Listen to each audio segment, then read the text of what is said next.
One of the joys of running the Outer Limits was sometimes just seeing the extraordinary creativity that people had. And sometimes that didn't come from being florid and ambitious. It came from pure simplicity. And Quality of Mercy that Brad Wright wrote was a lesson, I think, to all of us.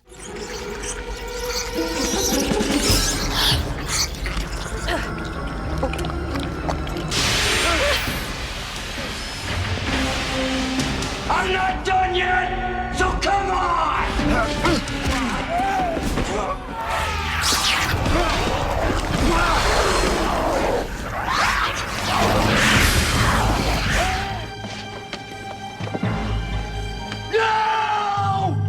No! First of all, it's the only idea I have ever had as a writer that came to me all at once, and I put it on a piece of paper. And I literally wrote it down in like 10 lines in pencil. And the last line I wrote was, "They're changing her back." And I thought, that's cool. And I still have that piece of paper, and I framed it, and I have it on my wall in my office at home. Ideas don't generally come to you full-born like that, and this one did. It was great.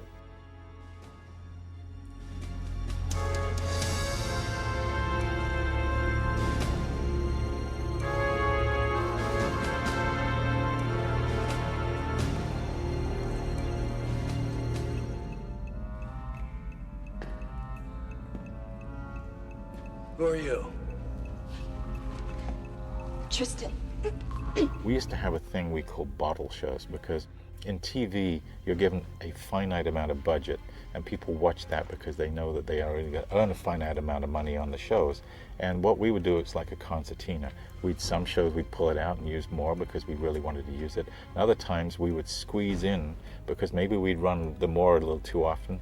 And Quality of Mercy was a bottle show. The classic bottle show is Dog Day Afternoon. If you look back at police shows, you'll see every police show would do a Dog Day Afternoon episode where the guy's holding up a bank and the whole show is set in a bank or in a wedding or something. They'd find some place to lock it all up in one room.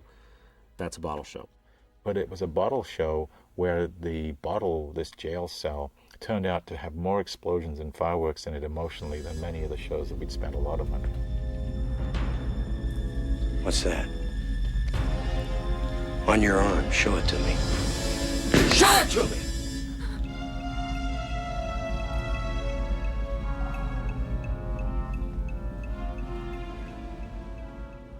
The idea for Quality of Mercy was to do a small show, to do a drama, to do a play, if you will, because that was my background. I've been a playwright almost as long as I was a television writer.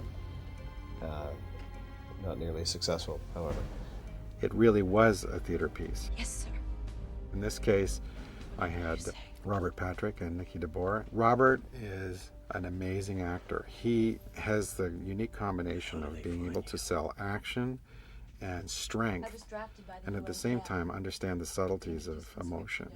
Robert Patrick, he was great. He was just terrific. He so embraced the story, so embraced the physicality necessary to tell the story. I insisted first and foremost that if I was going to try to do this at the level that I wanted to do this, that we'd have a rehearsal day. So I had the actors for a day of rehearsal, and we just sat in a green room because the set wasn't ready yet. And we did a read through together in the morning, and I think in that day they got to bond in a way that, and Brad got to work with the actors in a way that you never normally can in television. I mean, you know what it's like. 12-hour days of seemed like a long time, but when you're trying to commit 8 or 10 pages to film, that's very difficult. And I just took it on as a responsibility that we weren't going to do take after take after take and try different things. We were going to commit right in this rehearsal room to what we were going to do and how we were going to do it. But not mercy. I don't think there's a word for it in their language.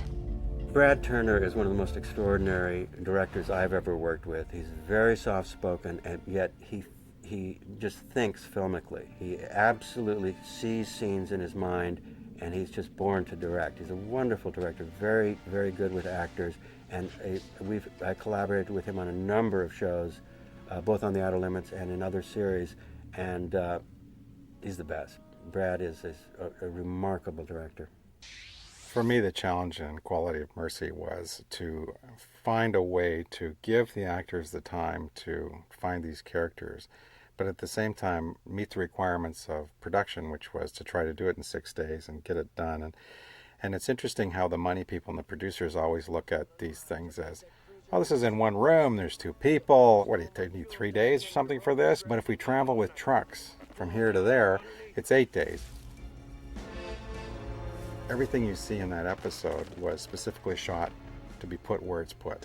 It wasn't a bunch of options because we didn't have time for options. So we shot a scene a specific way, we cut it a specific way, and then moved on because we couldn't afford anything else. And I think that in the end made it a better episode. We did some great prosthetic makeup, turning somebody into an alien, but it turns out not to be what it appears. And Steve Gagan's set. I mean, the goal was to write an episode with 2 people in a room, and that was quite a room.